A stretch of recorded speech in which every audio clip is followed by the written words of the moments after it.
Bruhim Abayim, sejam todos bem-vindos ao grupo de estudos Judaísmo para Todos, da CIPRA. Baruch haba Moreta Lema, Bruha haba Morakatia, bendito és tu, Adonai, que ensina a tua Torá a teu povo Israel. Amém. O título do nosso encontro de hoje é Num Kibutz, perto de Gaza. Este é o título do 5º livro, 2ª edição revisada do Moré Talema. Olha que livro lindo. Muito legal, Talema. E o professor Talema, ele é formado em Educação Física pela URGS, Universidade Federal do Rio Grande do Sul, mas sua jornada na yoga começou em 1972 em Israel.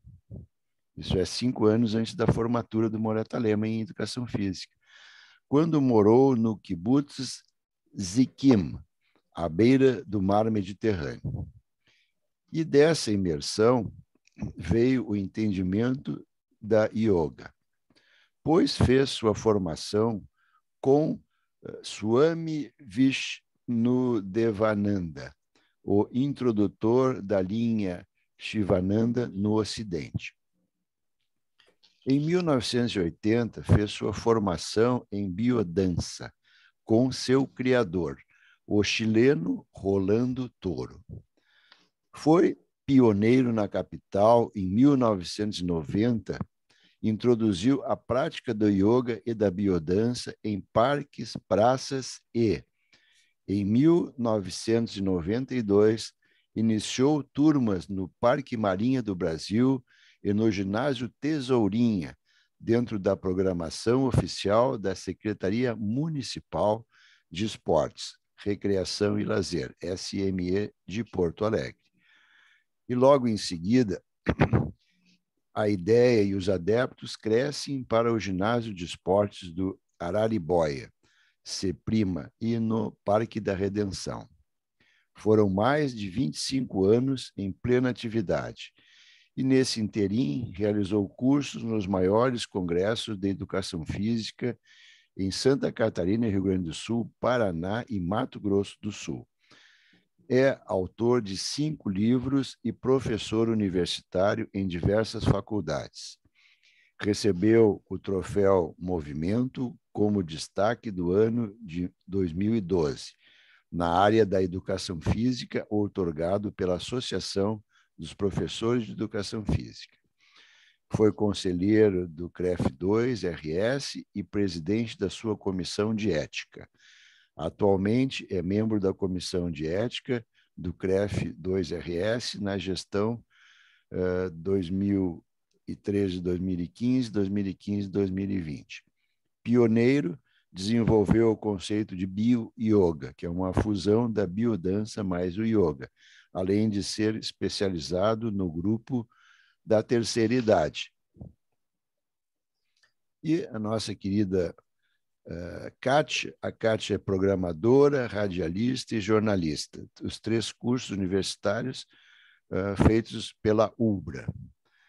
Na imprensa, atuou na Gazeta Mercantil, como comentarista de economia na Band AM, revista Amanhã, editora Cadernos Especiais do Jornal do Comércio, colunista de mercado, revista Voto. Na comunicação institucional, a Kátia atuou na Asurgues, a Matra, a Jucla, Agas, Natal Luz, Festival de Cinema de Gramado, Daer, DENIT, Copesul, Grupo Sonai e Central Sicredi Sul-Sudeste. E atua no agronegócio e também nas LS Tractor, Perkins, Colvin, Rivolis, etc. Relação institucional e governamental, Sintex, Grupo Eurobike, Fecomércio, Sebrae, Manitovk, Armas Tasser, etc. No terceiro setor, mentora da ONG Ciclo Reverso. Formação: MBA em Gestão Empresarial, pós em Marketing e Logística, cursos técnicos de Educação Financeira, PDGC, Plano de Melhoria da Gestão, Inovação e Design Thinking, SOLF Skills, CNV, Comunicação Não Violenta, certificada em 2 games, Go Minimal e Metaforce. Eleita ao Conselho Fiscal da Sicredi, União Metropolitana. Atuação: mentora e professora, comunicação institucional e ESG e pesquisadora em neurociência aplicada aos negócios. Conceito de atuação: inteligência colaborativa. Sócia da consultoria KA Estratégias de Marketing. Então, pessoal, feitas as apresentações dos Morim de hoje, vamos compartilhar aqui uma tela onde vai aparecer o texto base aqui do nosso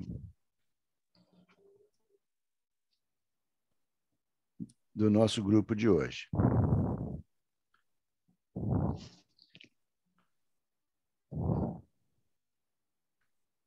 Ok. Tudo certo aí? Alguém consegue ver a tela compartilhada? Sim, ele está dizendo que sim? Sim. Ok. Então, sim. Passo a palavra para Moreta Lema e para Moracate. Antes de a Kátia começar, só vou explicar para vocês que nós estamos fazendo a revisão desse livro para fazer o lançamento da segunda edição revisada. Então, é por isso que nós estamos trabalhando em conjunto agora, e a Kátia está me ajudando bastante. E pretendo convidar todos vocês para o lançamento depois da segunda edição, até o final do ano. Kátia! Está comigo? Está contigo. Honra. É uma honra. Então, para mostrar para vocês, esse aqui é o livro que a gente está. Eu tive a honra de ser convidada pelo Moreta Lema para fazer uma reedição. Então, a gente está reescrevendo todos os capítulos, né? Aliás, a gente já terminou, agora a gente está nos detalhes. Então, a gente vai ler o primeiro capítulo dessa edição revisada. Então, eu vou começar a fazer a leitura para você. Cush, o mago da alegria. Por volta de 25 depois de Cristo, no mundo efervescente da bacia do Mediterrâneo, o Império Romano seguia forte na fúria por conquistar mais territórios. Depois do dilúvio, os filhos de Noé, mais conhecidos, foram Cush, Yeshu e Ami. Cush era negro, Yeshu era semita, Shem, e Ami era branco, Japed. Uma incrível diversidade, quase poética, que ainda é um mistério nos dias de hoje para os estudiosos da história. Cush carregava um tambor árabe, o derpak, no ombro. Vinha da Etiópia, antiga Núbia, onde a ciência afirma que começou a nossa espécie. A raça humana, Artipithecus, é o fóssil transicional mais antigo entre os primeiros hominídeos, há mais de 4,4 milhões de anos. A palavra Nubi significa ouro. Suas minas de ouro foram cobiçadas ao longo de toda a história. Foram séculos e séculos de expedições e explorações. O filho Ram de Noé, Cush, tinha cruzado para o Sudão. A viagem de barco à vela costeava o rio Nilo até o Mediterrâneo, numa inesquecível visão de paisagens nativas intocadas ao longo do trajeto. coração acelerava com tanta beleza. Os demais viajantes que o acompanhavam também observaram os crocodilos, escondidos nos juncos, de onde se fazia o papiro, a planta aquática mais comum do Nilo. A roupa branca que vestia, uma túnica cafta, tradicional de algodão, lhe protegia do racim, o vento seco e quente do deserto, assim como a cáfia, um lenço branco que usava sobre a cabeça, que protegia do sol do Saara.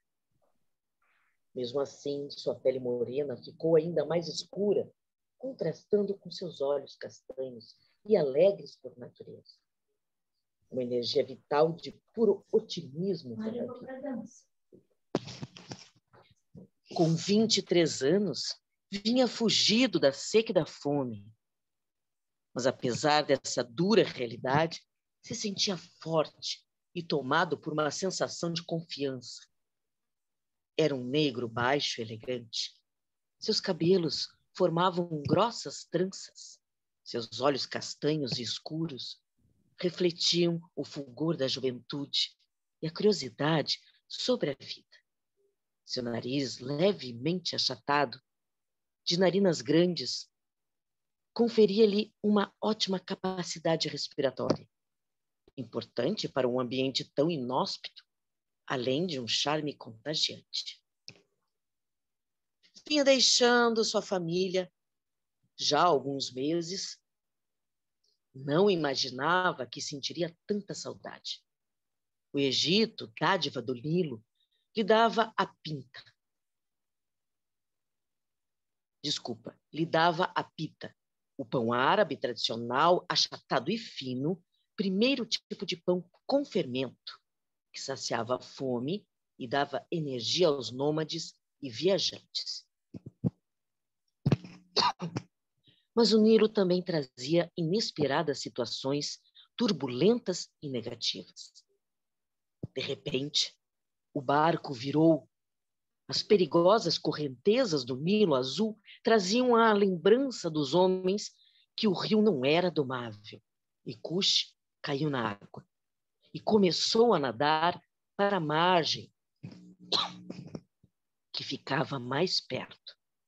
Mas a força das águas lhe arrastavam e dificultava seu nado. Não havia percebido antes o quão longe da margem estava. Por uma fração de segundo, pensou em quase desistir, mas foi tomado por uma força que vibrava por todo o seu corpo. Pensou em quase desistir. Muitos passageiros submergiram, pois não sabiam flutuar. Sentiu que era impossível nadar contra a correnteza. Sabia que não podia se desesperar. Deixou-se levar por ela, contra a correnteza. Flutuando, tentando aos poucos dirigir o seu nado. Mas ficou com medo de não chegar.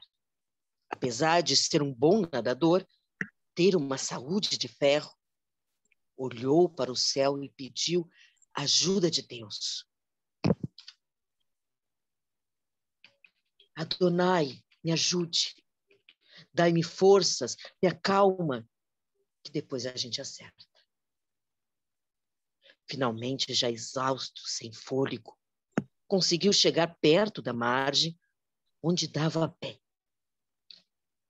Depois de mais de meia hora de nado, no meio dos juncos. Poucos viajantes também conseguiram chegar quase ao mesmo tempo. E outros tantos não tiveram a mesma sorte. Se perderam nas águas. E agora, pensou Cush, como seguir sua viagem, já que estava na margem oposta? Uma hora depois do acidente, felizmente, passou um pescador e todos gritaram: Ei, ei! Ajuda, nos socorra! O pescador finalmente os ouviu e, mesmo com receio que fossem ladrões do deserto, muito comum naquela época, ainda assim foi ao encontro dos náufragos e os resgatou.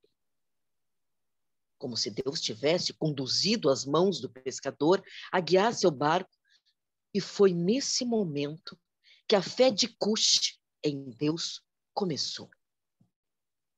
A partir dali, continuou viagem num barco menor e passou a chamar-se secretamente de Cushel, que em hebraico significa o anjo da guarda está comigo.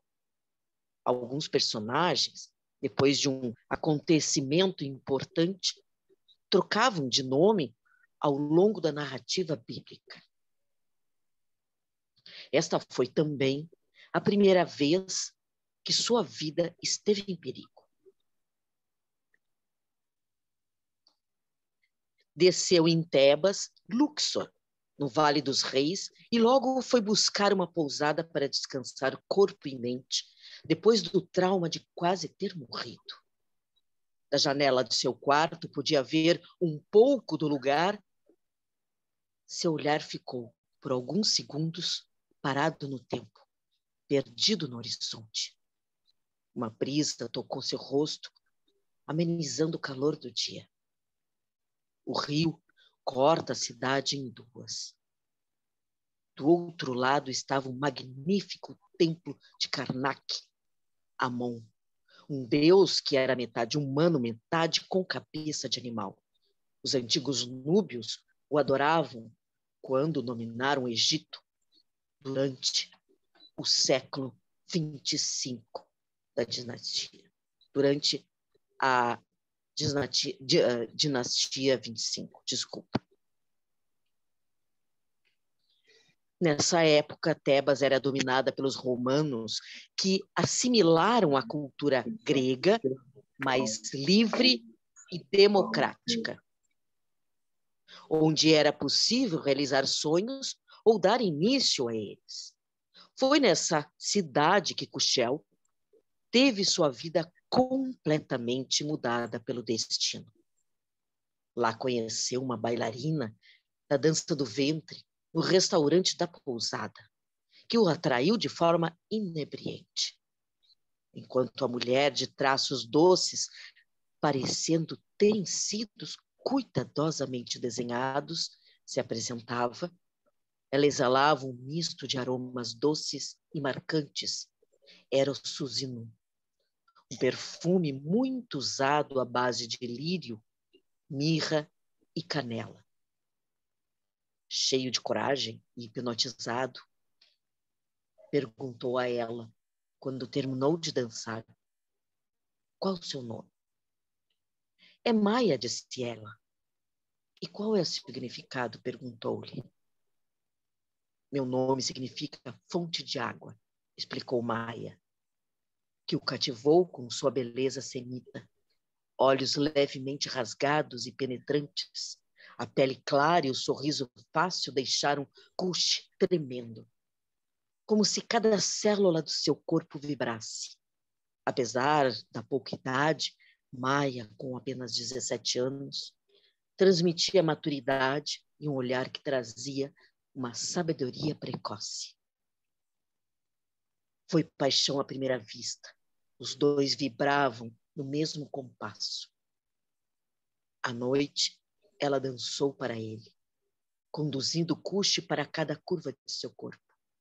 Cada movimento suave trazia volúpia, frescor, a respiração mais marcante, mais ofegante, com giros mais longos. Os braços formando leves ondas. Maia caminhava lentamente, olhando fixa nos olhos de Cush, que não conseguia dominar seu corpo. Estava totalmente entregue ao desejo de segurar Maia em seus braços. E num segundo de lucidez, os dois perceberam que não estavam sozinhos. Ainda estavam num salão do restaurante. Conseguiram se conter a tempo. Os demais hóspedes não perceberam a eletricidade entre seus corpos e almas.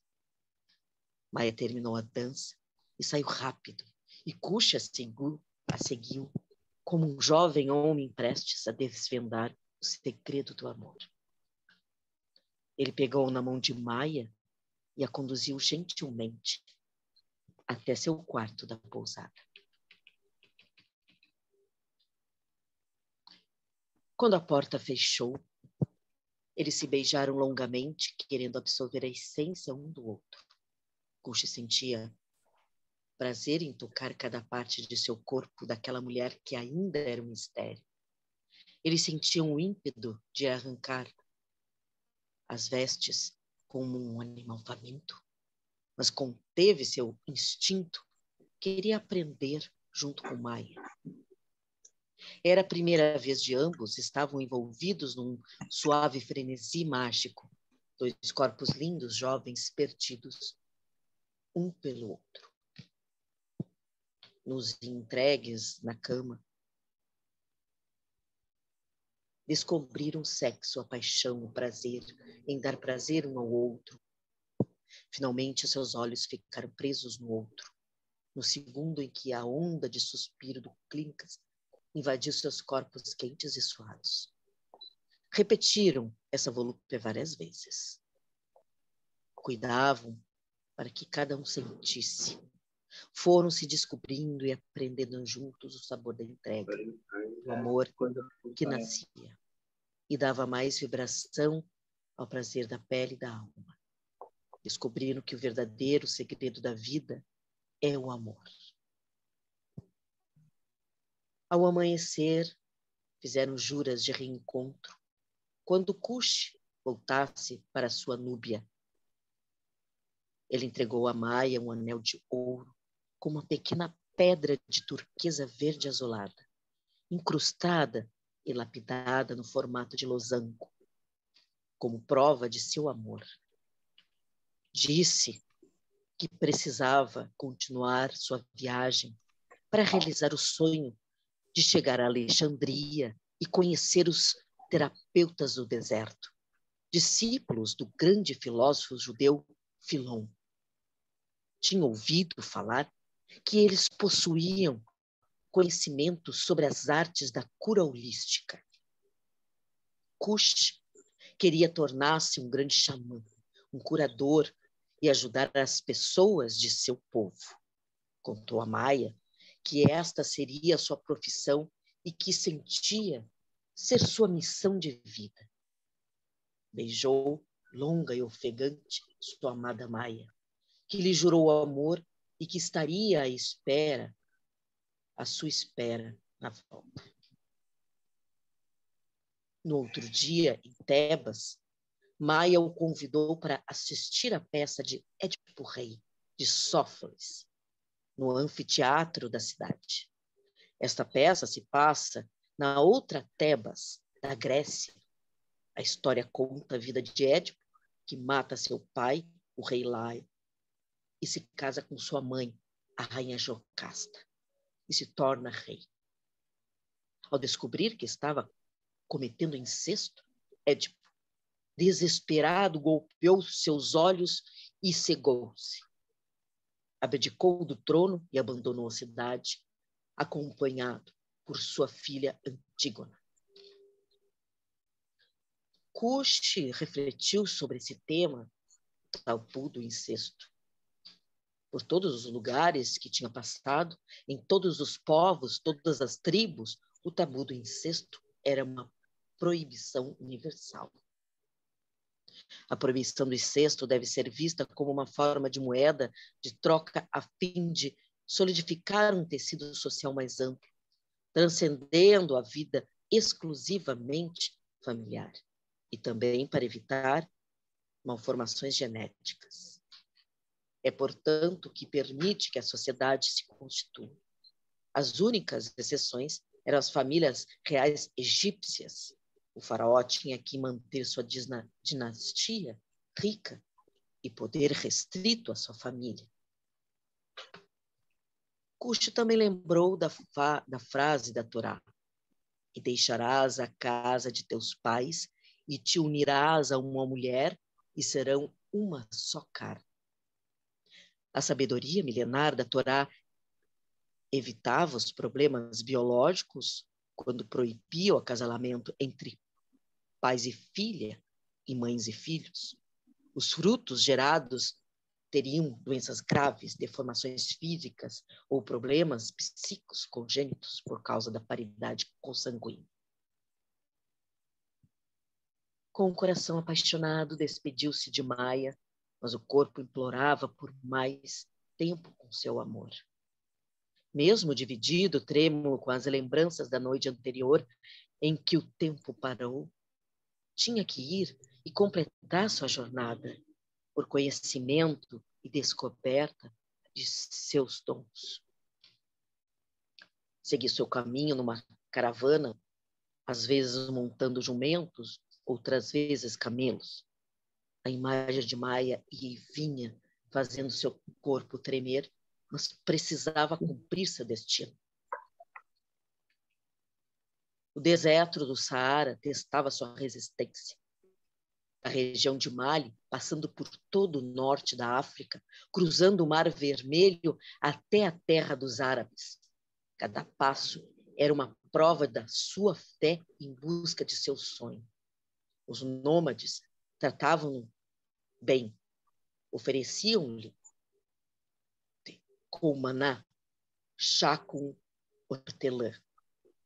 À noite, parava para descansar em alguns oásis com água e palmeiras, e em volta da fogueira, Cuxi cantava e tocava os cantos da sua terra natal. Akeviati Anilu, registrado pela história, soberania momentânea de Menelik, rei de Caleb, são as raízes do Sudão. Menelik, segundo a tradição, era filho do casamento do rei Salomão com a rainha de Sabá, 10 séculos antes. O derpak, o tambor mais antigo de todos, era de origem árabe. Tambor é uma palavra árabe que originou a palavra tambor, e o derpak deu origem ao nome atabaque. Feito de cerâmica e pele de cabra, é muito delicado. Precisa ser carregado com cuidado, como uma criança de colo, para não ter fissuras. Antigamente, a Núbia era uma grande cidade, verdadeira potência regional. Dominava desde o Sudão, o Egito dos faraós, até a terra de Canaã. O som do pandeiro acompanhava-o juntamente com as palmas. Originalmente, o pandeiro é egípcio, com várias duplas platinelas branquinhas de metal. O som é ainda mais forte. Estes cantos ritmados conectando com a mãe África, aos seus antepassados míticos e antigos manuscritos.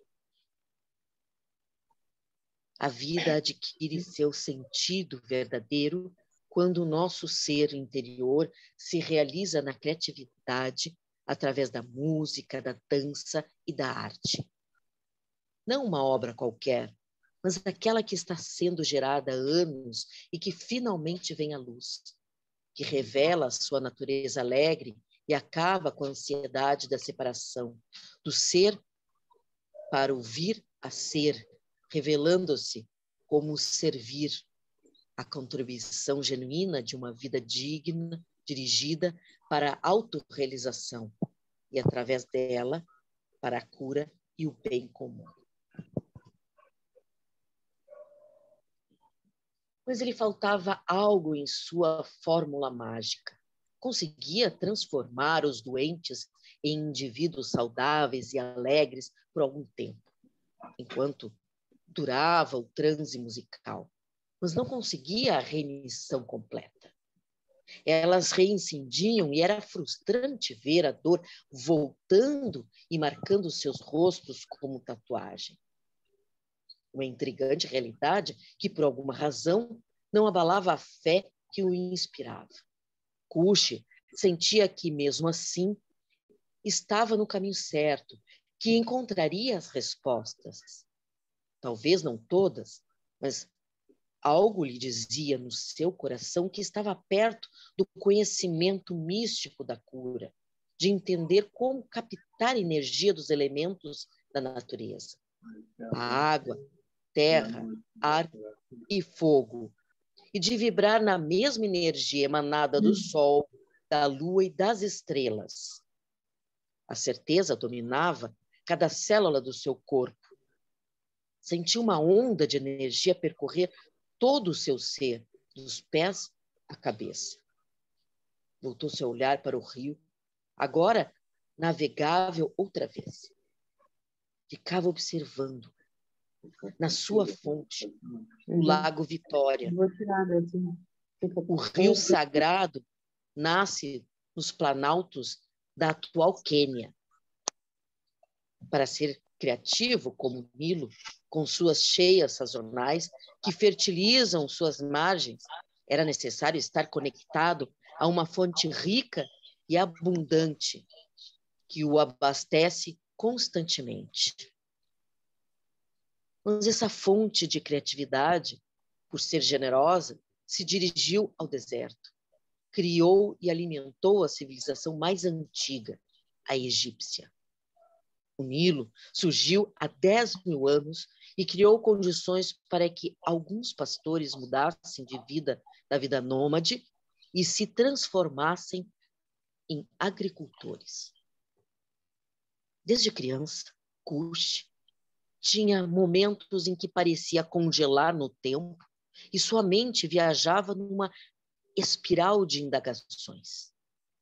Não entendia de onde vinham esses pensamentos, que lhe parecia muito claro que faziam sentido procurar suas respostas. Sentia como se Deus lhe estivesse conduzindo para descobrir o caminho onde aprenderia as respostas. Cuxi se perguntava.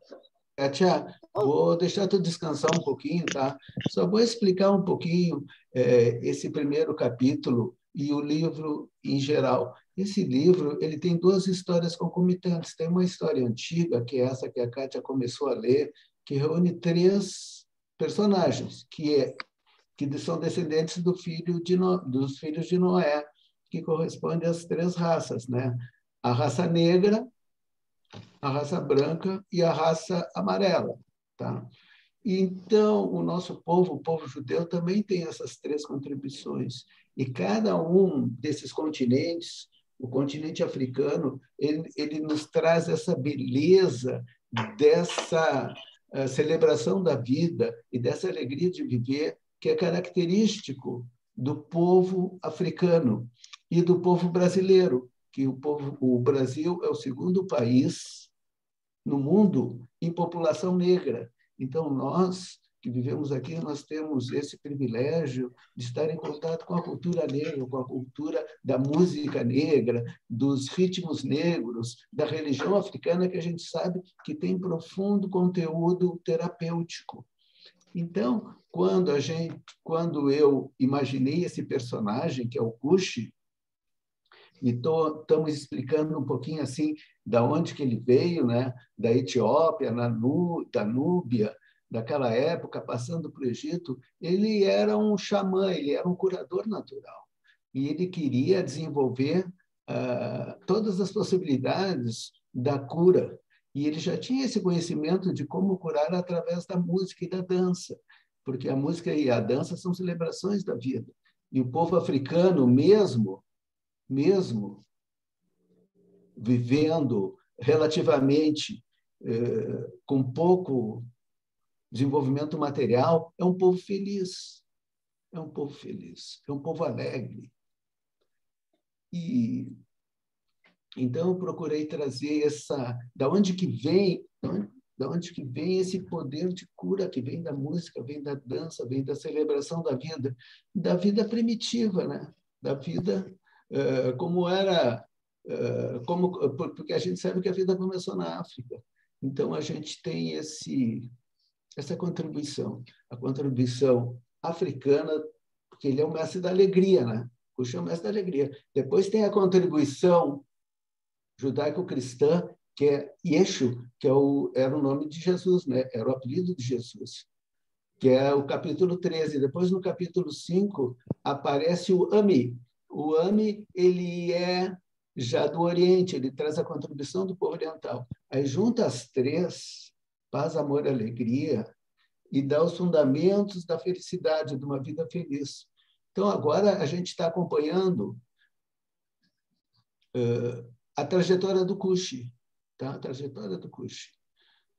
E a sua contribuição. Mas vocês vão ver que daqui a pouco, no final desse capítulo 1, ele vai encontrar com o Ami e vai encontrar com o Yeshu, aos pés do Monte Sinai. Aí vocês vão ter uma ideia de que significa esse encontro. Porque eu estou fazendo essa história, são duas histórias. A história antiga é uma alegoria das contribuições de cada continente para a gente construir uma cultura da felicidade. Tá bom, Kátia? Tá bom. Já tomou a tua aguinha? Já, tô bem aqui. Tô bem, vou tomar mais um pouquinho. Vamos lá. Cuxi se perguntava qual era a fonte de sua criatividade, seus valores, suas raízes.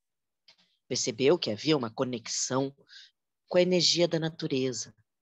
Podia sentir uma certa vibração que percorria seu corpo. Não conseguia explicar o que era. Apesar de lhe deixava arrepiado, sentia a pele dar microchoques. Mas com a mesma potência, isso o acalmava, o deixava em paz em sua jornada. Entendeu que a fonte de sua essência brotava da Mãe África, berço da raça humana e do povo negro, que cultivava deuses naturais, o fogo, a água, a terra, o ouro, o vento, a chuva, o rio.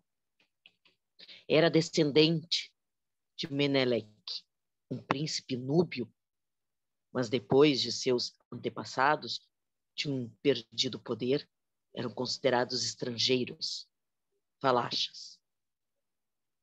Havia uma lenda ainda mais antiga sobre as 10 tribos perdidas de Israel, que se refere às tribos que desapareceram dos relatos bíblicos depois da destruição do reino de Israel em 720 a.C.,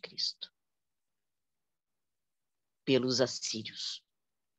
Diferentes grupos étnicos guardam estas memórias, entre eles os Lembas, uma etnia do sul da África que manteve características judaicas. O Nilo alimentava em suas margens, com suas águas, palmeiras e tamareiras, e deixando a terra forte para o cultivo do trigo, da uva, da oliveira e do café, que cresciam rápido e fortes. O rio tem a finalidade de favorecer a fertilidade da vida que nasce e cresce com as águas do Nilo, descendo até o mar Mediterrâneo. E nessa travessia, fertiliza o deserto, criando aldeias, vilarejos e cidades. Criando a teia da vida com toda a sua complexidade mineral, vegetal, animal e humana. Civilizações, culturas, artes, ciências e religiões. E Cuxi pensava, perdido em dúvidas, para onde levar minha criatividade, música e minha dança? A vida tem seu próprio ritmo, o dia, a noite, o sol, a lua, a chuva e a seca. O rio corre algumas vezes rápido, algumas vezes devagar. O Nilo, com suas cheias, tornava férteis suas margens periodicamente. O certo é que aquele rio sagrado tinha tornado possível que seus antepassados migrassem através de terras mais férteis, fugindo da grande seca, atravessando o deserto e depois, como beduínos, pelas penínsulas do Sinai e pelo estreito caminho que costeava o mar, de oásis em oásis, em diferentes levas. Pequenos clãs vinham buscando novas terras, novos ares, e como pioneiros foram se espalhando por todo o mundo. Portanto, a vida humana nasceu e cresceu no continente africano e dali se espalhou pelo mundo. Adão e Eva eram negros. A vida começou na África e de milênio a milênio, homens e mulheres desse povo original foram migrando para todas as partes do planeta. Cuxi divagava, aí com a mente longe. Esses eram seus pensamentos enquanto viajava. Gostava também de observar as nuvens, invejava-as em sua leveza e liberdade. Aspirava a ser como elas, elevar-se espiritualmente, se unir a Elohim, o Deus dos céus, o Pai celestial, Ra, o Deus do sol, lhe serviria de carruagem. Já estava navegando há 10 dias. Num segundo, seu corpo tremeu. Lembrou da noite com Maia, do seu corpo sobre o seu. Um calor lhe queimou. Suas mãos ficaram suadas. Um arrepio percorreu sua coluna com um fio fino de gelo. Ficou excitado. Ainda não dominava suas emoções e seu corpo. Respirou profundamente e levemente soltou o ar, para que voltasse ao normal e pudesse prosseguir sua jornada. Essa lembrança nutria seu corpo, mente e coração de energia positiva para prosseguir. O rio aproximava-se de seu delta e se espalhava em brejos, onde vicejava, os juncos balançando-se aos ventos como se estivesse dançando. Trabalhadores colhiam-nos para fazer os telhados de suas casas. O rio, com suas cheias anuais, lhes dava excedentes de alimentos. E com todo esse progresso, foram construídas cerca de 80 pirâmides que serviam como túmulos reais. Os egípcios estudaram com respeito profundo o corpo humano. O primeiro livro de anatomia foi escrito por Herófilo, em Alexandria, no século II a.C. O faraó, embalsamado e mumificado, poderia renascer desde que passasse por uma série de portais que indicasse que teve uma vida digna e ética. Este era o texto básico do livro egípcio dos mortos. Sua monarquia de faraós durou 3.000 anos. 1.200 anos depois, Rambam, o sábio judeu, conhecido como Maimonides, tinha se tornado o médico da corte do califa Saladino e escreveu no Guia dos Perplexos. O corpo e a alma são interdependentes e estão em equilíbrio. A doença surge com uma ruptura desse equilíbrio, atribuindo ao desequilíbrio emocional um papel fundamental. A felicidade e o prazer provocam um efeito contrário e reforçam a saúde. Cuxi desceu na cidade do Cairo, queria conhecer a grande pirâmide que tinha sido construída há 1.500 anos e ficou maravilhado com a imponência daquelas construções.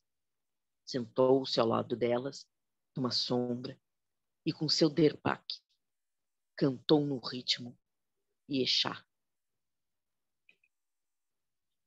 Ó Faraó, seus irmãos escravizou e Moisés o lhes libertou. A vitória do bem sobre o mal ele louvou, conduzindo-os até a terra do leite e do mel, até seus antepassados de Israel, Davi, Salomão e o anjo Gabriel. Continuou sua viagem. Eram 80 quilômetros até o porto de Alexandria, o maior do mundo antigo. Era a cidade mais importante do Egito, construída há 332 anos antes de Cristo. Foi a capital da civilização grega. Alexandre o Grande expandiu esta civilização que chegou até a Índia. A partir de 30 a.C., Alexandria passou a integrar o Império Romano. Tornou-se famosa por sua biblioteca, grande centro de conhecimento daquela época. Inaugurada por Ptolomeu II em 3 a.C., e que foi queimada no ano 48, quando o imperador Júlio César mandou atacar a cidade, provocando a destruição de uma grande parte do conhecimento acumulado naquela época. Por seu faraó, o maior de todo o mundo, uma das 7 maravilhas do mundo antigo, que também desapareceu. E por seus conhecimentos Por seu das farol, artes... tá? Aí é o farol, não é o farol, é o farol. Farol de Desculpa. Alexandria.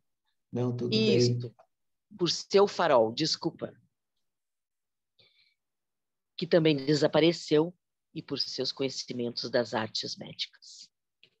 Os escritos de Hipócrates, século V a.C., o pai da medicina, eram os mais procurados na biblioteca.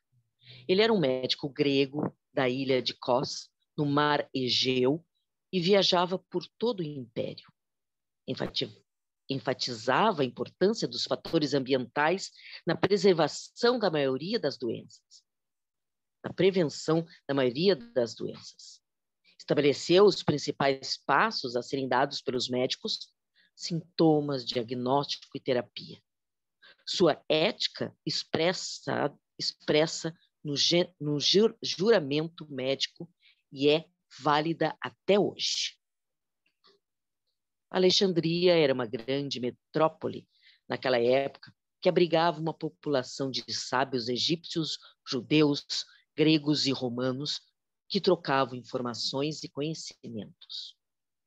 Os mais conhecidos eram Plutarco e Plotino, que desenvolveram o pensamento de Platão, criando o neoplatonismo. Filon, 25 a.C., a 40 depois de Cristo, era um deles, pois relacionou a metafísica grega com a Bíblia hebraica, a Torá.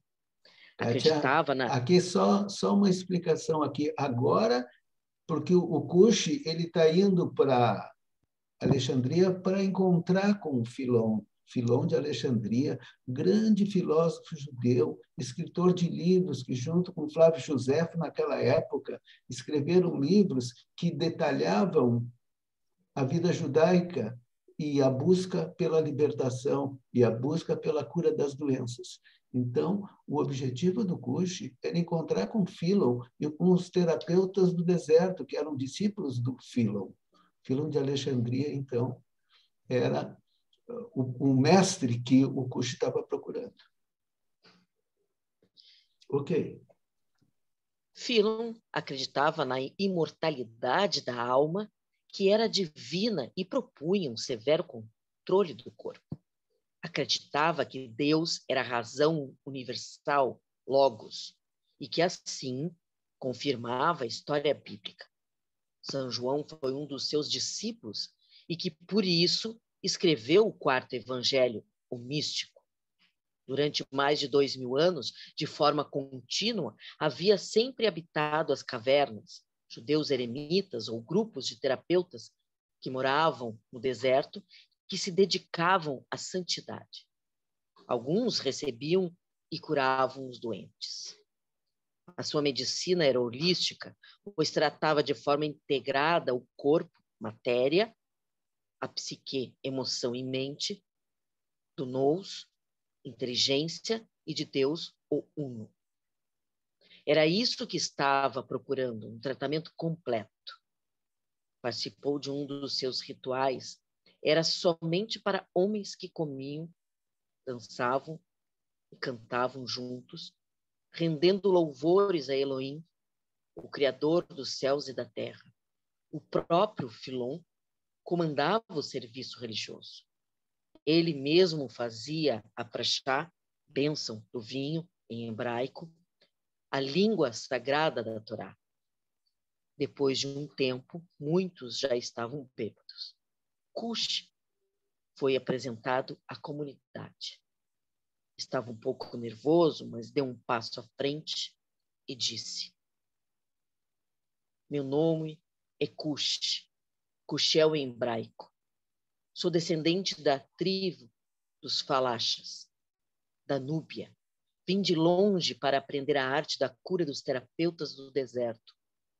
Fui guiado pelo meu coração até aqui. Sei que estou no lugar que deveria estar. Sinto fazer parte dessa jornada. Meu coração me diz que cheguei ao lugar que devo estar. A comunidade lhe acolheu sem desconfiança, apenas curiosidade por ser ainda muito jovem para escolher uma entrega tão profunda e, por vezes, dolorida ao corpo e à alma. Receber alguns conhecimentos para levá-los à prática não seria uma jornada ilesa. Cush passaria por escolhas difíceis, provas onde só sua consciência lhe seria companheira. Filon olhou e disse-lhe que poderia ficar em sua congregação e explicou o significado da palavra terapia. Veio do hebraico terufá, que quer dizer remédio. A palavra saúde vem de salvar, salvação. E qual é esta medicação? Para os males do corpo são usados os banhos de sol. Ra, em seus raios curativos, fazem uma asepsia poderosa, curando a pele de micróbios e parasitas. Os banhos de água também limpam, mas principalmente purificam e relaxam as emoções. As pedras e os cristais são usados para conectar com as diferentes frequências da Mãe Terra, principalmente a safira, de cor azul celeste, que ornamenta o tabernáculo Mishkan, que guarda as tábuas da lei do Templo de Jerusalém. Da palavra Mishkan veio a palavra mágica Shenikah. Desculpa, Shekhinah. A palavra divina, isso, Shekhinah. A presença divina na Terra, de origem feminina, que gera o estado de graça. Filon percebeu a pureza do olhar do jovem Cush, sua obstinação por estar ali, e se viu um pouco nele naquela idade. Suspirou profundamente e percebeu que o trabalho de sua vida seguiu o curso próprio. Entendeu, ao olhar aquele jovem, sedento por aprender, que sua missão foi alcançada. Agora vinha o mais difícil, perpetuar o legado de Deus, perpetuar o legado que Deus lhe confiou. Filon deu ao novo integrante um conselho valioso. O jovem Cush deveria ser capaz de percorrer por sua consciência e corrigir suas ansiedades para encontrar o seu centro, sua fonte de equilíbrio interno, antes de ser o canal para levar a cura às pessoas. Só conhecimento das escrituras, das palavras sagradas, dos 70 nomes de Deus, não o faria um curandeiro, apenas um sábio. Aprender a dominar os defeitos e pensamentos negativos era o caminho para a elevação do espírito. Assim, o corpo ficaria preparado para receber a força e energia da luz divina com as propriedades curativas. A mente, que é uma emanação de Deus, diferentemente do corpo, é a parte divina do ser humano em seu primeiro estágio mais bruto. Ela precisa ser elevada pela inteligência luminosa, a razão, os logos divinos, nous, até o inexprimível, inefável, o silêncio interior do transcendente Deus. A sua ação se dá através do logos, a razão que atua entre Deus e a matéria, tentando superar o antagonismo gnóstico entre o corpo e a mente. Para isso, deve-se purificar o corpo. O silêncio vem em primeiro lugar. Kush começou uma longa tradição oriental dos padres do deserto, que se isolavam nos mosteiros para cultuar o silêncio e a meditação. Naquela época, os homens tinham fome de Deus. Filon foi o filósofo que abriu o caminho para a teologia joanina cristã posterior e a patrística, a tradição dos padres. Orígenes, Eusébio, a ortodoxia grega e os monges, Esicaste, São João da Cruz, Santo Agostinho, o criador do conceito do pecado original. Filon procurou resolver o conflito entre o corpo e a alma através de um monismo idealista e amoroso. O novo cristianismo se revigorava com a metafísica grega. Platão é um Moisés que fala grego, usando a mesma linguagem alegórica da Torá. Por isso, Tia, vou dar um tempinho para tu descansar, tá? Explicar um pouquinho da importância, então, desse trabalho que o Kush está buscando, né? E o Kush, na realidade, através do Philon, ele teve acesso a esse conhecimento que é filosófico, porque o Philon juntou a filosofia grega do Platão com a filosofia judaica. E essa evolução, procurando dar um fundamento filosófico para o judaísmo. E essa filosofia que partiu daí foi a filosofia chamada patrística, que a patrística é a primeira tentativa de dar um conceito teórico abrangente para o cristianismo. Mas o Philon ele ficou dentro do judaísmo, né? Mas houveram, como o cristianismo começou a se espalhar nessa época por toda a Europa, havia necessidade de construir esse corpo teórico que desse união para esse avanço do cristianismo. E esse avanço, então, se deu com baseado, então, no Evangelho de João, né? E nos seus seguidores, nos seus descendentes, que foram, como eu disse ali, foi Orígenes, e no final com Santo Agostinho, e tudo isso, então, é um pouco da história do desenvolvimento da filosofia, saindo da antiguidade, entrando na Idade Média. E a Alexandria era o centro intelectual daquela época. Era o centro intelectual. Por isso que o Kush foi estudar com o Philon. Tá bom? Então tá, Kátia. Manda abraço.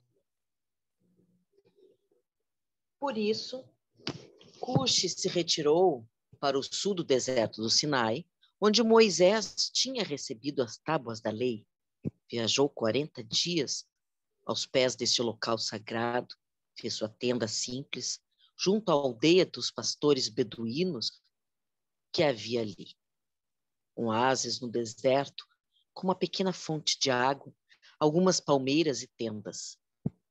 Foi ali que Moisés passou 13 séculos antes e encontrou sua esposa, Cipora, uma miadinita, onde hoje fica a Arábia Saudita, com quem teve um filho chamado Gerson, que significa filho de uma estrangeira, pois os dianistas eram considerados outro povo. Aprendeu a arte da meditação silenciosa com o mestre da paz, Ami, que veio das colinas do Monte Hermon, na fronteira com a Fenícia. O mestre da meditação era uma pessoa quieta e seus olhos possuíam uma alegria profunda e mística. Ele lhe explicou todos os detalhes da quietude da mente e de como fazer a devekut, comunhão com a Shekhinah, a presença divina, habitar o seu corpo e se unir a ela. Cuxi escutou com plena atenção todas as explicações e resolveu aprender a arte do silêncio, da pausa, da meditação. Ele era o ser mais musical. Teria que aprender a escutar o silêncio da alma, do Deus sem nome do deserto, o infinito invisível. Começou a se dedicar ao silêncio, ao estudo e ao trabalho voluntário de cura que caracterizam o estilo de vida ascético, caracterizado pelo consumo mínimo de bens materiais em função dos valores espirituais. Ali ficou por 2 anos, aprendendo a ouvir o vento quente do deserto. De vez em quando, sua prática era interrompida pela necessidade de atender uma pessoa da comunidade beduína do local. Era uma vila carente que passava necessidades. Uma vez por ano, um arrecadador romano recolhia o imposto que se tornava cada vez mais alto com o passar do tempo. Quase não sobrava nada para a subsistência. A maioria dos casos que atendia eram de desnutrição por causa das péssimas condições de alimentação e de higiene que gravavam sobre o vilarejo. Cuxi ficou parado, inerte, por alguns segundos. Imagens de sua infância pobre vieram à sua mente. Sentiu uma profunda empatia por aquelas pessoas. Já conhecia esse quadro desde sua infância na Núbia. Felizmente, tinha trazido consigo algumas sementes rústicas de grão de bico e de gergelim, 2 alimentos poderosos com os quais se fazem 2 pastas, humus e taim, pasta de gergelim. O grão de bico tem o poder de fortalecer o corpo e o gergelim equilibra a mente com sua gordura saudável. Cuxi sabia que ensinar aqueles homens e mulheres da aldeia a cultivarem e armazenarem esses cultivares estaria libertando aquelas pessoas de um profundo e um futuro sem esperança. Ele sabia, mais do que ninguém, que o conhecimento salva mais vidas do que apenas prédicas de conforto. Organizou uma pequena horta com as mulheres do local e ensinou-as a cultivá-las. Limpava o terreno, preparava o solo com um arado de madeira, fazia pequenas covas, adubava-as com os estercos das cabras, misturando com a terra, colocava 2 ou 3 grãos em cada cova, aguava e compriam bem o solo junto às sementes. assim por diante. Depois de 4 meses, já podiam colher novas sementes e prensá-las para fazer o humus e o taim, que passava com prazer na pinta, o pão árabe, aumentando a qualidade da alimentação da população beduína. Ver nos rostos daqueles aldeões a satisfação de colherem alimentos do esforço de suas mãos era uma imagem que aquecia seu coração. E mais uma vez sentia que sua missão era de ajudar pessoas a encontrarem seu lugar no mundo, de levá-las a encontrarem sua dignidade.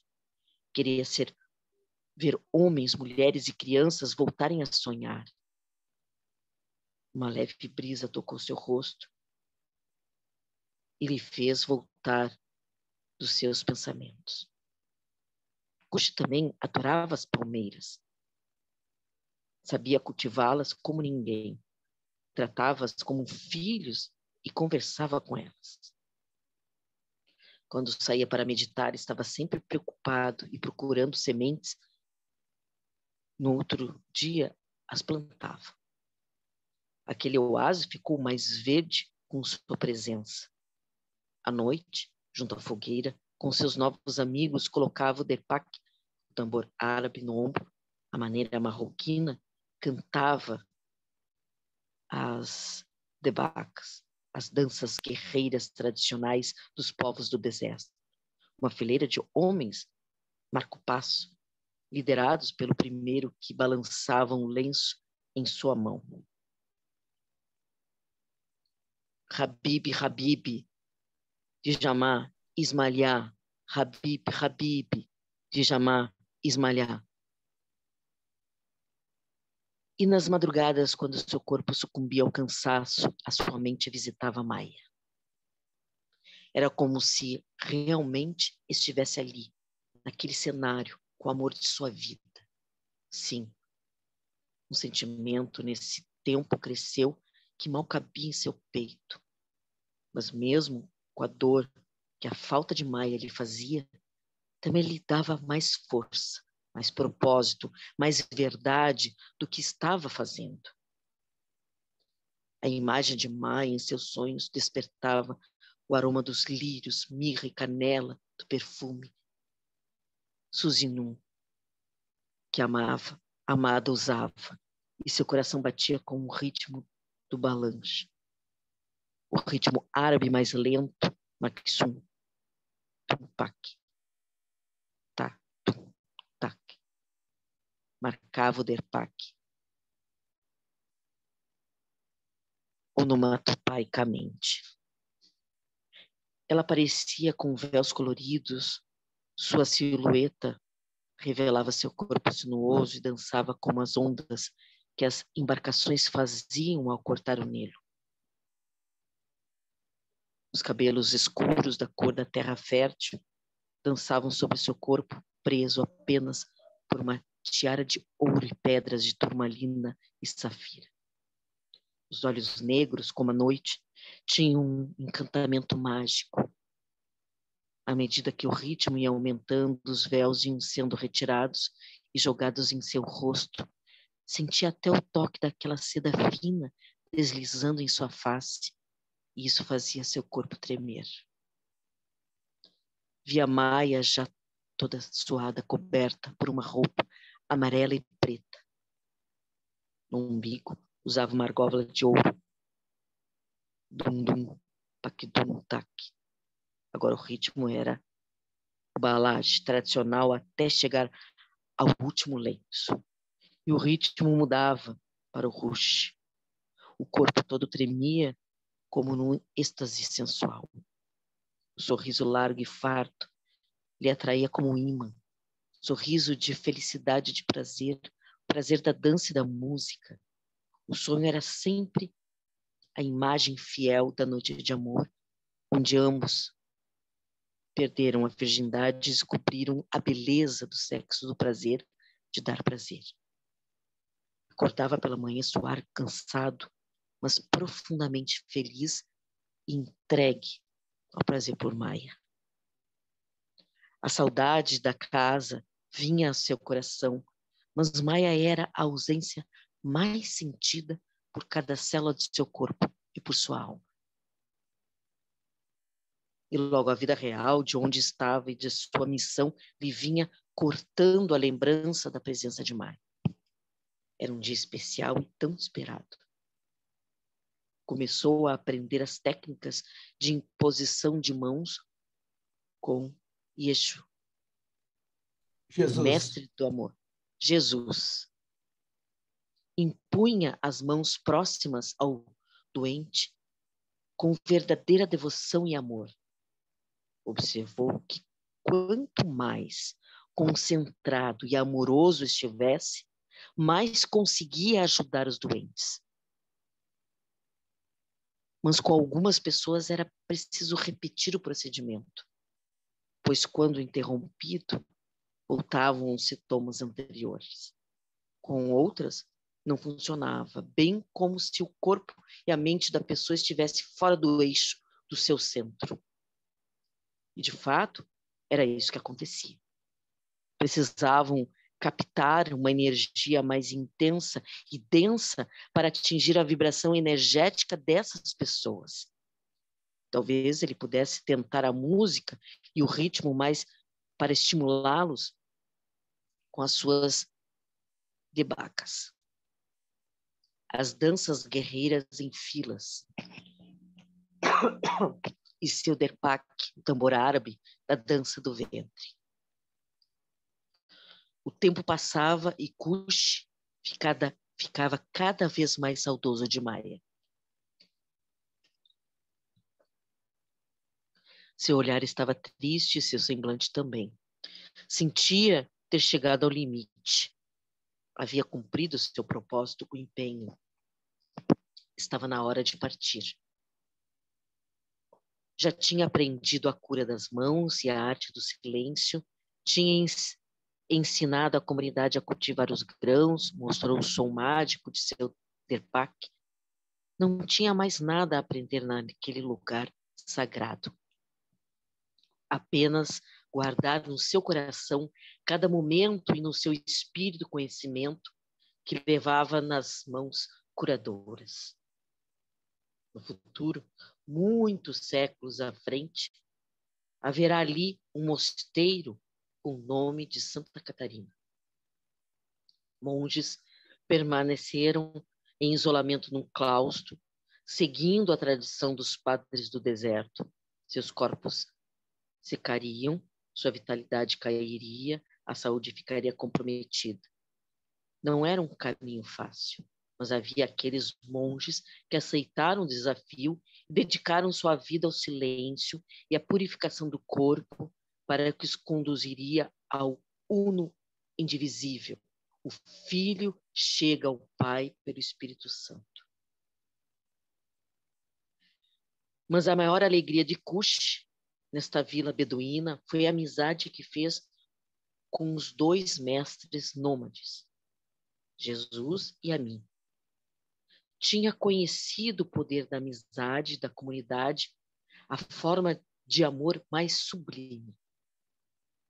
2 anos depois, Kush voltou para Alexandria e despediu-se de Filon, e este o abençoou.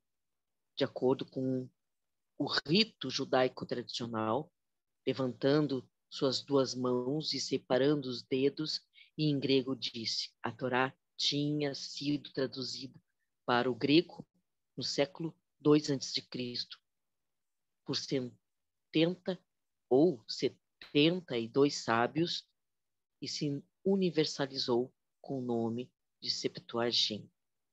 Nome de Septuaginta. O Senhor te abençoe e te guarde, o Senhor te mostre a sua face, te conceda a sua graça, que o Senhor volte o seu rosto para ti e te dê a paz. Partiu feliz, com a sensação de dever cumprido, com a certeza que havia aprendido 2 novas terapias, a imposição das mãos e a arte do silêncio sagrado. O poder do amor que passava através da imposição das mãos sem tocar na outra pessoa, era uma poderosa técnica terapêutica.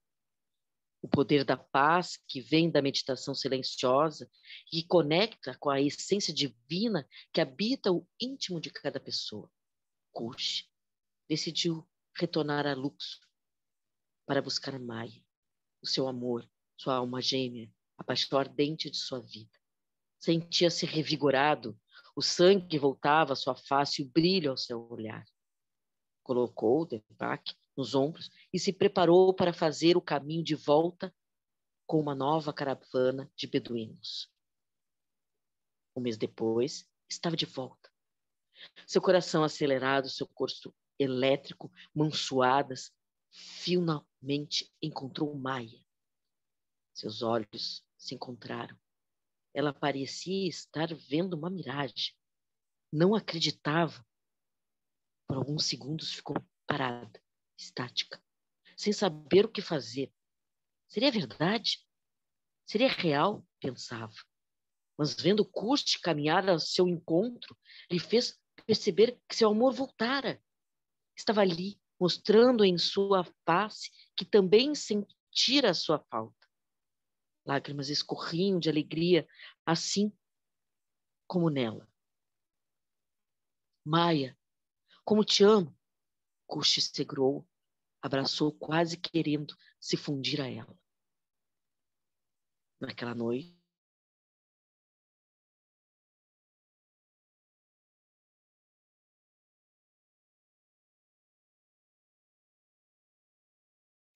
Trancou? Hein, Carlos? Eu acho que trancou a voz da Kátia. oi? Ah, tá, agora voltou. Ah, para mim tava normal aqui. Ela começou com sua dança sensual ao som do seu derbaque. O movimento do quadril era lento e hipnótico, mas quando o ritmo do balage mudava para rush, rapidamente ouvia-se o rufar dos guizos como de uma cascavel. Lentamente os véus iam desaparecendo e seu corpo sensual desnudava-se. Foi intenso, pulsante, quase irracional. Seus corpos em frenesi eram possuídos por uma força animal, até que o desejo se transformasse num prazer cada vez mais intenso. E o orgasmo chegasse como um grande descarga elétrica, e os unindo num corpo só, entrelaçados pelas pernas. Formava um casal que chamava a atenção de todos pela beleza e força de presença de ambos. Ele tinha se tornado uma famosa bailarina de dança do ventre. Seu encontro foi a união da música com a dança. Casamento perfeito e necessário. Kush sentia-se feliz. Tinha encontrado a mulher de sua vida e aperfeiçoado a arte da cura pela dança. A noção de um universo sonoro e ritmo estava cada vez mais presente no seu dia a dia. Estar doente é estar fora de ritmo, ou muito acelerado, ou muito parado. Tinha a percepção quase celular, agora de sua existência, de seu corpo como fonte e receptáculo da energia que transitava no universo. Sentia que havia conseguido entender parte dessa revelação mística entre a matéria e o cosmo, a luz de Deus, da criação, do Criador. As celebrações que festejavam junto a seu povo era uma forma coletiva de colocá-los na vibração positiva, na batida perfeita, alterando sutilmente a velocidade dos ritmos. Rumaram para o sul, para a Núbia dos Falachas, para sua tribo, para seu povo. Queria seguir suas raízes africanas que já tinham penetrado mais além até o sul da África, com o povo de Bantu, e chegar aos Lebas, um povo semita e monoteísta que se dizia descendência dos antigos hebreus. Alcançou seu objetivo, transformou-se num grande xamã, responsável pelos rituais de celebração da alegria de viver de seu povo. E com Maia, iniciou uma vida abundante, com o propósito de ajudar as pessoas e amar aquela mulher que tocou sua alma. Ufa! Olha aqui, ó, se fosse cronometrado, não daria tão certo, né, Carlos? Beleza, Talema. Pessoal, então, assim, ó, vocês tiveram paciência, né? Tiveram paciência para ir até o fim. E ver esse primeiro capítulo, assim, que eu introduzo esse tema de como se constrói uma sociedade saudável, né? Como se une a paz, o amor e a alegria, que são valores supremos. E cada um e quem nos trouxe essa contribuição, né? Foi a civilização africana com a alegria, foi a civilização judaico-cristã com o amor e foi a civilização oriental com a paz. Então, dessa união que se encontraram naquela aldeia ali ao pé do Monte Sinai, né, onde atualmente existe o monastério de Santa Catarina, são todas vivências que eu tive, porque eu já estive 2 vezes no Monte Sinai, eu já percorri o deserto também 2 vezes, eu já morei em Israel 4 anos e meio, e todas essas viagens eu fui acumulando, e como eu sou um judeu que gosta de ler, né, fui procurando as origens dessas grandes contribuições, e como trabalho com terapia positiva, né, o que se chama psicologia positiva hoje em dia, mas que junta de uma certa forma e que se juntam também em Israel, né, todos esses filhos de Noé, né, que é o Ami, que é de origem oriental, que é Jesus, que é de origem semita, e que é o Cushi, que eu apresentei para vocês agora, que é o mestre da alegria, né? Porque vocês sabem que a alegria é a prova dos 9. E essa contribuição foi desenvolvida também alguns séculos depois pelo Hassidismo. Então, era mais ou menos isso. Muito obrigado pela paciência de vocês. E agora eu deixo com o Carlos. E obrigado à Kátia, querida, por ter feito essa locução maravilhosa. Obrigada, foi uma honra. Obrigado, Moreira Talema, pela maravilhosa contribuição e meus parabéns pelo o texto, pelos personagens, pelo enredo, olha, por tudo, né? Eu, se fosse um produtor, fazia um filme desse teu roteiro aí, tá muito bom. Tá? Também queria agradecer e dar parabéns para a Kátia, né, que pela leitura, muito legal. Sabe, Kátia, eu adoro que leiam para mim, tá? A Débora às vezes lê para mim e eu adoro. Eu te agradeço muito, foi muito gostosa a tua leitura e a gente aproveitou muito. E a gente tem ainda uns 10 minutinhos para para quem quiser fazer comentário, para poder fazer a pergunta para o Talema. Quem que quer a palavra?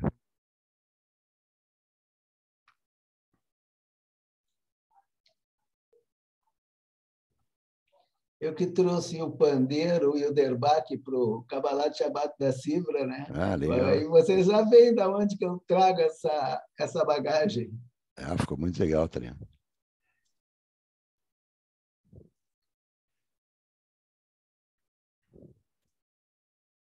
E...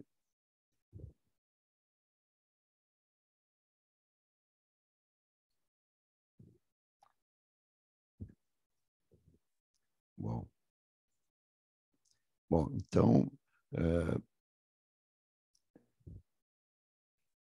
a palavra está em aberto, né, para quem quiser fazer pergunta. Esse trabalho, essa alegoria que eu faço, ela resume o meu trabalho, né? Que eu trabalho com essas 3 energias em grupo, da paz, do amor e da alegria, que são os valores mais importantes que existem. E elas têm um incrível poder curativo. Então, através da música, através da dança e através da integração do grupo, as pessoas melhoram, sem medicação. Isso aí harmoniza, né, a tua maneira de curar, né, Thalema? A tua terapia harmoniza de uma forma muito, muito perfeita com o pensamento de Maimônides no Guia dos Perplexos. Tá? Bem interessante, né? O Maimônides dizia que o corpo e a alma são interdependentes e estão em equilíbrio, e que a doença surge como uma ruptura desse equilíbrio. Isso faz muito sentido, atribuindo ao desequilíbrio emocional um papel fundamental. A felicidade e o prazer provocam o efeito contrário e reforçam a saúde. Se a gente aprender só isso, a gente já está feliz.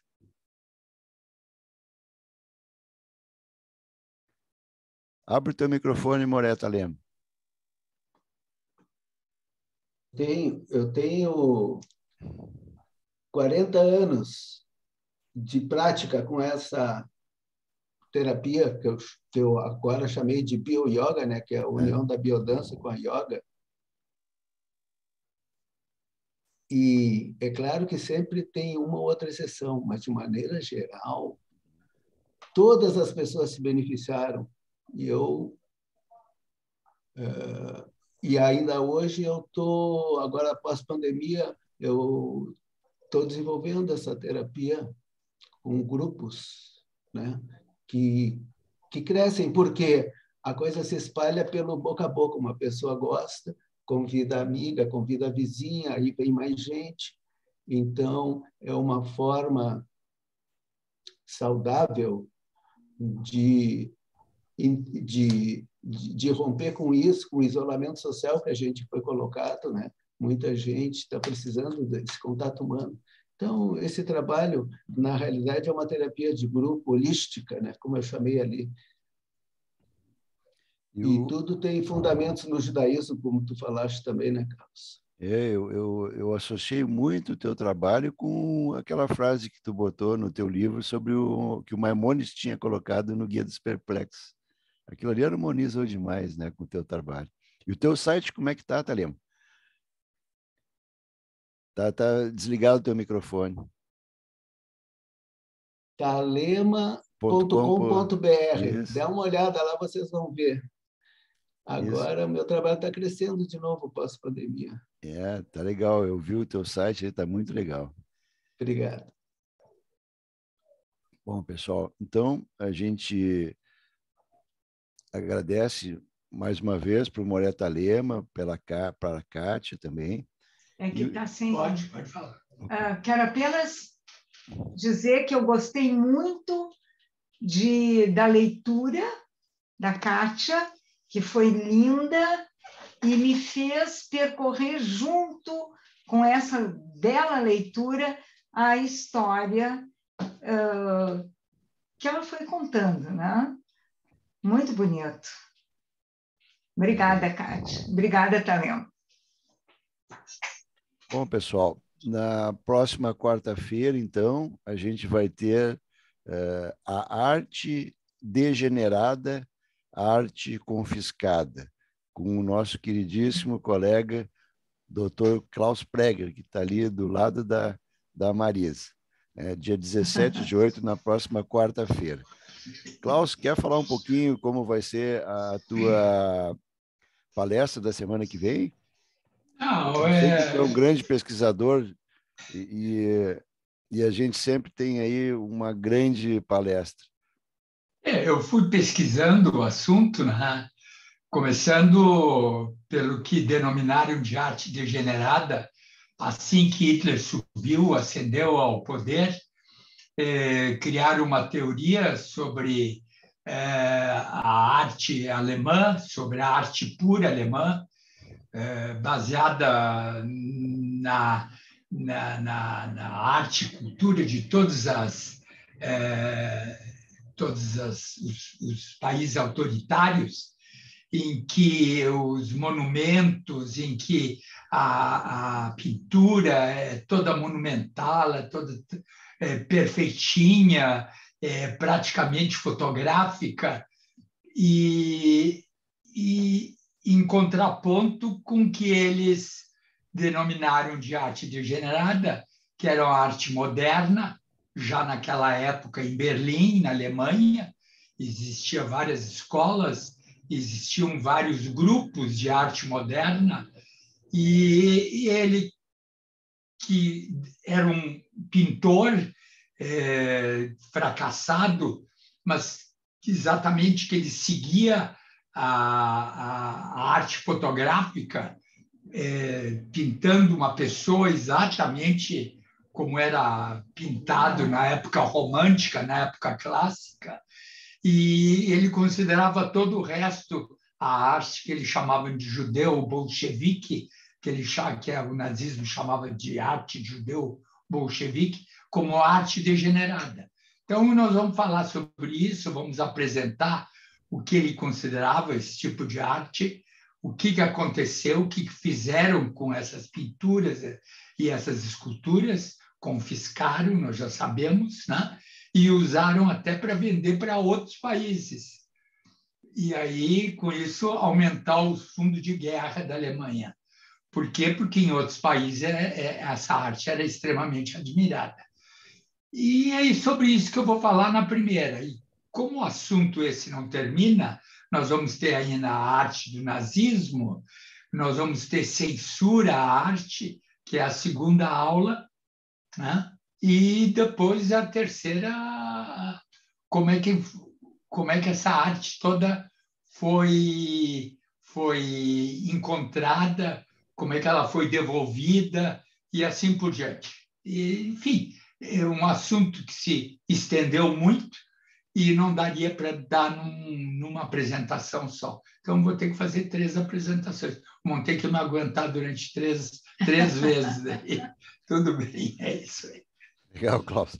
Nós vamos, então, curtir 3 aulas, fazer um curso inteiro de arte da época. Curso intensivo. Intensivo, muito legal, Klaus. Só um pouquinho. Oi, Deixa eu amor. só comentar, Klaus. Você já viu aquele filme Nunca Deixe de Lembrar? Sim, sim. É a história do... Lembra a primeira cena desse filme? Eles no museu, a tia e o menino no museu, com toda a obra de arte moderna e o guia falando exatamente isso que tu está falando. Vale a pena.